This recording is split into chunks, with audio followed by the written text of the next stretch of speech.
அனைவருக்கும் வணக்கங்க.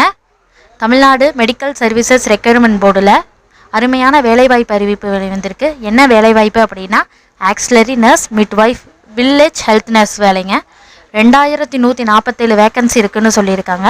சேலரி 19,500லேருந்து 71,900 வரைக்கும் சொல்லியிருக்காங்கங்க. இந்த நோட்டிஃபிகேஷன் ஆல்ரெடி 2023 வெளியாக இருக்குது.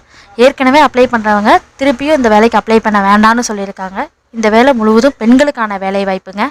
இந்த இதுக்கு கல்வி தகுதி பார்த்திங்கன்னா 12வது முடிச்சிருந்து ஆக்சிலரி நர்ஸ் மிட்வைஃப் ட்ரைனிங் அந்த இது கம்ப்ளீட் பண்ணியிருக்கணும் அப்படின்னு சொல்லியிருக்காங்க. ஆன்லைன் ரிஜிஸ்ட்ரேஷன் 24/11/2025 ஓப்பன் ஆகிருக்கு. இது லாஸ்ட் டேட் அப்ளை பண்ணுறதுக்கு பார்த்திங்கன்னா 14/12/2025ங்க. இது ஃபீஸ் ஸ்ட்ரக்சர் பார்த்திங்கன்னா SC, SCA, ST டிசபிள் பர்சனுக்கு 300 ரூபா சொல்லியிருக்காங்க. மற்றவங்களுக்கு 600 ரூபா ரிஜிஸ்ட்ரேஷன் ஃபீஸுங்க. இது ஆன்லைன் ரிஜிஸ்ட்ரேஷன் மட்டும்தான் சொல்லியிருக்காங்க. அதர் ரிஜிஸ்ட்ரேஷன் வேறு ஏதோ போஸ்ட் மூலமாக நீங்கள் அனுப்புகிறீங்க அப்படின்னா அதை ரிஜெக்ட் பண்ணிடுவோன்னு சொல்லியிருக்காங்க. இதை பற்றி இன்னும் டீட்டெயிலாக தெரிஞ்சுக்கணும்னு நினைக்கிறீங்கன்னா www.mrp.tn.government.in அந்த வெப்சைட்டில் நீங்கள் போய் செக் பண்ணுங்கள். அது மட்டும் இல்லாமல் அந்த லிங்க்கையும் நாங்கள் டிஸ்கிரிப்ஷனில் வைக்கிறோம், அதை செக் பண்ணி பார்த்துக்கோங்க. நன்றி.